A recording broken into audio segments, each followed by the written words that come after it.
In April 2022, Parliament passed a law promising a mandatory life sentence for anyone who kills an emergency responder while committing a crime. It applies to officers, firefighters, paramedics, nurses, prison staff, and doctors. The legislation carries a single name, Harper's Law. It exists because of one tragic night. Yet, through a twist of legal timing, it does not apply to the men who caused it. Andrew Harper grew up in Wallingford, Oxfordshire. He joined Thames Valley Police as a special constable in 2010 at age 19, becoming a regular officer just a year later. By the summer of 2019, he joined the force's road policing unit in Abingdon. He had been in the posting for only 6 weeks. It was a fast-paced role built around the exact task he would face that evening, pursuing vehicles and stopping suspects on the open road. On July 18th of that same year, he married Lissy Beckett, his partner of 13 years. They had met as teenagers in school and were preparing to leave for their honeymoon in the weeks following the ceremony. Just 4 weeks after saying their vows, Lissy Harper opened her front door to find uniformed officers standing on the step instead of her husband. News of his death spread across the country within hours. Wedding photographs of the young couple appeared on national newspaper front pages. Police forces and football clubs held minutes of silence, while blue ribbons filled shop windows across Wallingford, the town where he was raised. On the night of August 15, 2019, Harper and his crewmate, PC Andrew Shaw, were patrolling the M4 motorway when a high-priority call came through. A homeowner named Peter Wallace had dialed 999 from his property near Bradfield Southend, Berkshire, at 11:17 p.m. He told the emergency operator that 4 masked men were outside his house, stealing his 10,000-pound quad bike. The same group had approached his home earlier that day, driving off when he confronted them. Now they had returned under the cover of darkness, equipped with a getaway car. Harper and Shaw responded to the call. At around 11:28 p.m., their patrol car intercepted a Seat Toledo towing the stolen quad bike down a narrow country lane. Jessie Cole jumped off the quad bike and climbed into the moving seat through the passenger window. PC Harper exited the patrol car and ran toward the vehicle to stop Cole. As he ran, he stepped unwittingly into the loop of a heavy crane strap trailing from the back of the car. Driver Henry Long accelerated sharply, trapping Harper's feet inside the loop. The seat accelerated toward the A4 main road at an average speed of over 40 miles per hour, dragging PC Harper behind it for more than a mile. He became detached from the strap only when the car reached the main road. He died at the scene from multiple injuries. The impact was severe enough that responding officers could not immediately identify him. His police radio and stab vest were found scattered along the route. PC Harper's funeral took place that October, with officers lining the streets as the cortege passed.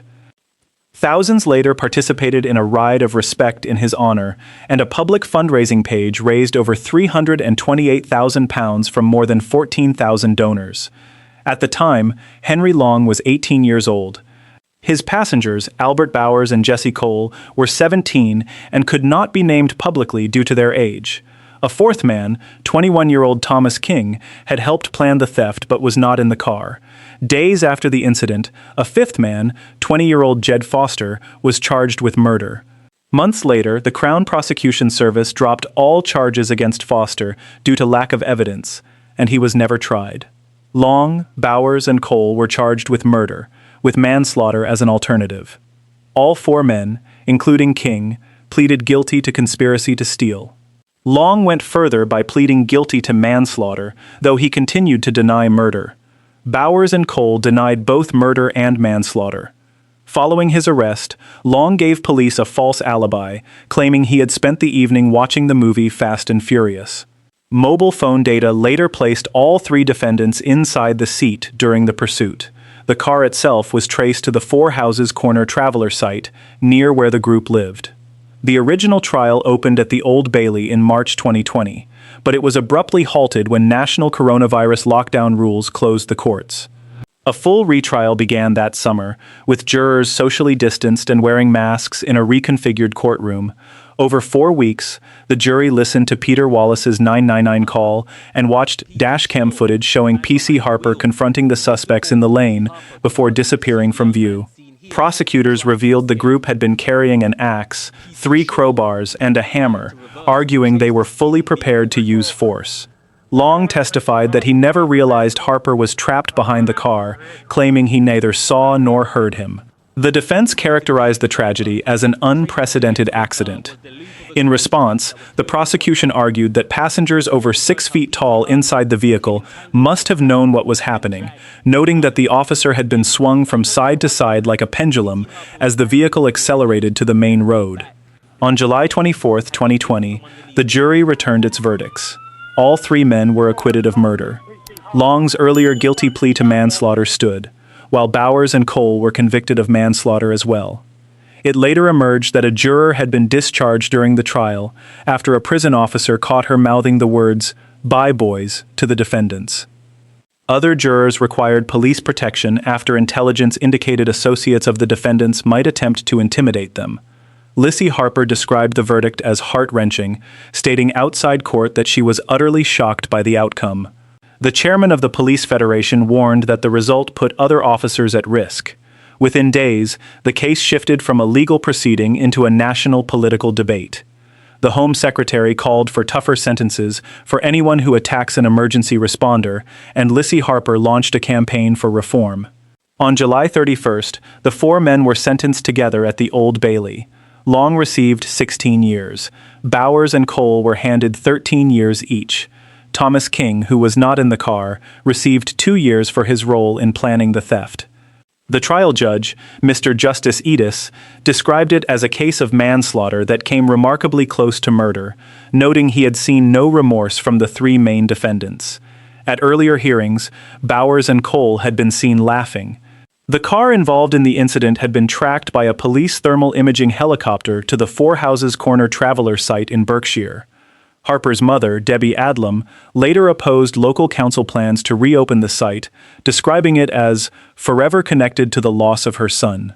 The Attorney General, Suella Braverman, took the unusual step of personally arguing before the Court of Appeal that the sentences were unduly lenient. Defense counsel argued that public outrage was not legal proof of a flawed verdict. In December 2020, the Court of Appeal upheld the original sentences and rejected an attempt by the defendants to have their terms reduced. Lissy Harper expressed deep disappointment with the existing legal framework. Her campaign focused on securing mandatory life sentences for anyone who kills an emergency worker while committing a crime. In April 2022, Parliament passed the reform, introducing Harper's Law. However, because legislation cannot apply retroactively, the new law could offer no retrospective remedy for the case that inspired it. Years later, the case returned to national attention. In the summer of 2026, the government confirmed that Bowers and Cole, now in their mid-20s, are expected to become eligible for early release as soon as October. They will have served roughly half of their 13-year sentences. The eligibility stems from the Sentencing Act 2026, introduced to address severe prison overcrowding across England and Wales. Officials warned that prison capacity could reach its absolute limit by spring without emergency measures. Under the new rules, eligible offenders serving 4 years or more can apply for release at the halfway point rather than serving 2/3 of their term. The scheme's rollout was delayed from September to October to give probation services time to prepare and to consult victims on license conditions.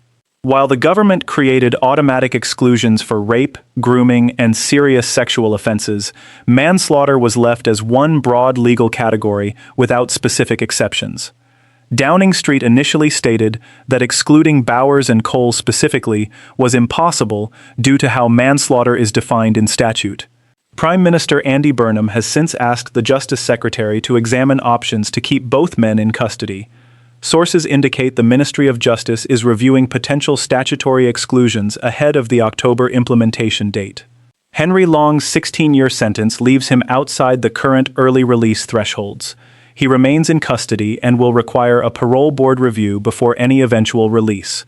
Currently, no official release date has been set for Bowers or Cole.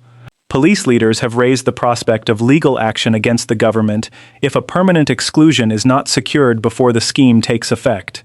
Harper's Law was created to ensure that killing an emergency worker carries a sentence reflecting the gravity of the crime. For every case moving forward, that protection applies. Yet the case that gave the law its name sits just outside its statutory reach. Every standard legal avenue has run its course through the trial court and the Court of Appeal. What remains is not a matter for a judge or jury, but a legislative decision in Westminster regarding whether an exception will be built into the release rules before October. The release provisions under the Sentencing Act are scheduled to take effect in October. Follow for further updates as official decisions and release dates are confirmed.